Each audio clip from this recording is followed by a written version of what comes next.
Saudara Komandan Kompi C di Batalion Tempat Mendiang Pradalu Kinamo bertugas hari ini bersaksi dalam sidang pembuktian 4 terdakwa.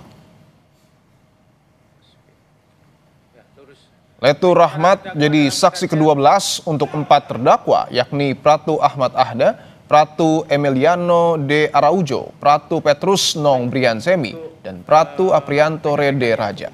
Keempat terdakwa tersebut diduga menganiaya Pradaluki hingga berujung kematian. Mereka diancam hukuman 9 tahun penjara. Di awal kesaksiannya, Letu Rahmat mengaku melihat terdakwa Pratu Alan menganiaya Pradaluki dan Richard. Keesokan harinya saksi melihat banyak luka bekas penganiayaan di bagian punggung almarhum Pradaluki. Waktu saksi datang ke ruang staf Intel, masuk? Siap, kami langsung masuk. Kami suruh langsung keluar semua. Oh, saksi masuk. Ada siapa saja di dalam? Siap, di situ ada Letnan Faisal, ada Letnan Lukman, ada Pratu Alan. Terus? Siap, di situ sama mohon izin almarhum dengan Prada Richard. Begitu saksi masuk, apa yang saksi lihat di dalam ini? Sedang ngapain mereka? Siap, waktu itu dicambuk sama Pratu Alan, kami langsung suruh panggil Pratu Alan. Kami suruh langsung, tidak ada lagi yang kumpul-kumpul di sini, pulang semua. Tidak ada yang pemukulan.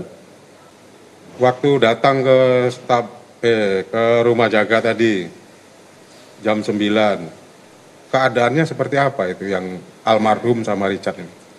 Siap, waktu itu kami untuk keadaannya kami langsung tanyakan bagaimana. Kami cek kode fisiknya.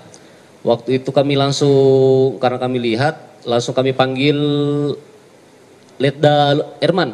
Enggak, itu hari lihat fisik ya kan? Siap, lihat fisik. Gimana kondisinya?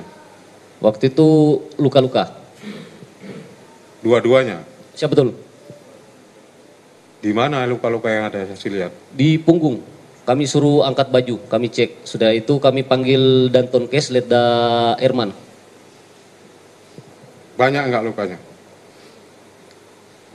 Siap, banyak. Banyak ya? Siap.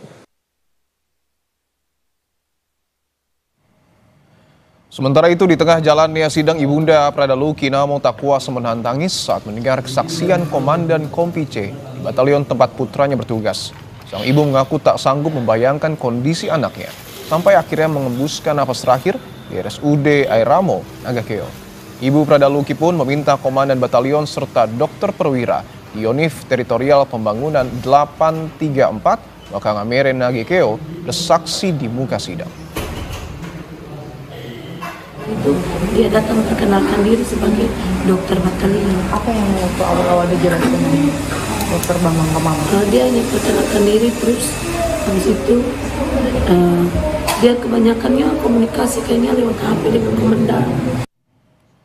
Pada sidang yang berlangsung hari ini, Bunda almarhum Pradaluki tak kuat mendengar kesaksian Letu Rahmat perihal penyiksaan yang dialami putranya. Sudah ada jurnalis Kompas TV nih, Putu Trisnanda, yang mengikuti jalannya persidangan hari ini. Putu, selamat petang. Putu, bisa Anda gambarkan kembali bagaimana kesaksian dari Danki Yonif Wakangamere Letu Rahmat yang kemudian membuat Ibunda Pradaluki menangis?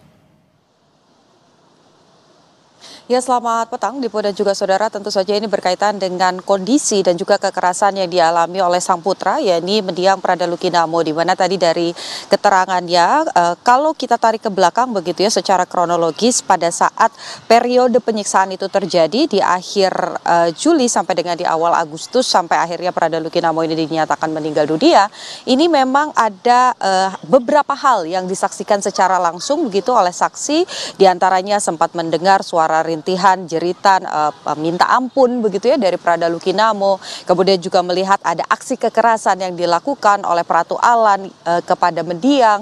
Kemudian juga tadi sempat disampaikan bagaimana kondisi dari Pradalu Kinamo pada saat berada di ICU, sudah menggunakan ventilator. Tentu bagi seorang ibu itu bukan hal yang mudah, Dipo dan juga saudara. Sehingga tadi ketika sidang berjalan kurang lebih selama 1 jam, di tengah-tengah sidang akhirnya Ibunda dari Pradalu Kinamo ini memutuskan untuk keluar dari ruang sidang dan juga berhenti untuk mendengarkan keterangan saksi begitu. Karena kalau kita lihat ini memang merupakan saksi ke-12 di mana dari total berkas yang dimasukkan begitu ya oleh auditor militer kepada majelis hakim, diserahkan kepada majelis hakim, ini ada 12 keterangan saksi ditambah 2 keterangan tambahan yaitu dari dokter dan dari anggota TNI, kemudian juga dari perwira tempat Luki ini berdinas, kemudian juga dari keterangan dokter. Tentu saja ini bukan hal yang mudah begitu bagi ibunda dari Prada Luki Namo, sehingga akhirnya keluar dari ruang sidang menangis. Dan tadi satu hal yang disampaikan kepada kami di Polda juga Saudara, jurnalis Kompas TV, memang meskipun ini hal yang tidak mudah begitu untuk didengarkan kembali, tapi harapan dari ibunda Prada Luki Namo itu hanya satu, bahwa terdakwa yang kemudian sudah berkali-kali disebutkan di dalam ruang sidang begitu ya, namanya disebut, perilaku kekerasan yang juga disebut oleh para saksi, ini bertanggung jawab atas apa yang dilakukan. Kemudian juga ada beberapa saksi tambahan yang diharapkan ini dihadirkan juga ke muka sidang oleh keluarga dari Prada Luki Namo, khususnya oleh ibunda, yakni Komandan Batalion sebagai pimpinan tertinggi yang seharusnya mengawasi dan juga bisa menghentikan aksi kekerasan yang terjadi pada Prada Luki Namo, dan juga dokter di batalion yang memiliki jabatan perwira begitu, sehingga harapannya karena mengetahui dari Prada Luki Namo ini mendapatkan perawatan awal di batalion, kemudian dirawat inap di RSUD Air Ramo Nagekeo sampai dengan masuk ke ICU, ini selalu mengikuti bagaimana prosesnya. Jadi harapannya ketika mengikuti seluruh proses tersebut, maka dokter ini bisa memberikan keterangan apa sebenarnya luka yang dialami oleh Prada Luki Namo. Karena ini akan berkaitan dengan unsur pasal yang didakwakan begitu ya kepada para terdakwa, di mana ada 3 unsur yang paling penting sebetulnya di Polda juga Saudara, ya ini ada kekerasan atau penyiksaan dilakukan oleh anggota militer dan berujung pada kematian. Kalau kita lihat bagaimana keterangan dari dokter sudah disampaikan begitu ya dari beberapa sidang di pekan lalu, bahwa memang utamanya kematian Prada Luki ini disebabkan oleh infeksi, kemudian gagal ginjal dan kerusakan fungsi limpa yang dipengaruhi oleh infeksi dari luka-luka di sekujur tubuh Luki. Jadi yang diharapkan keterangan dari dokter yang dijadikan saksi tambahan ini bisa menguatkan keterangan-keterangan yang sebelumnya sudah disampaikan oleh 12 saksi dan juga 2 dokter yang dihadirkan ke muka sidang. Dipo. Kita nantikan hadirnya keadilan untuk keluarga almarhum Prada Luki. Terima kasih atas laporan Anda, jurnalis Kompas TV, Niputu Tisnanda. Selamat bertugas kembali.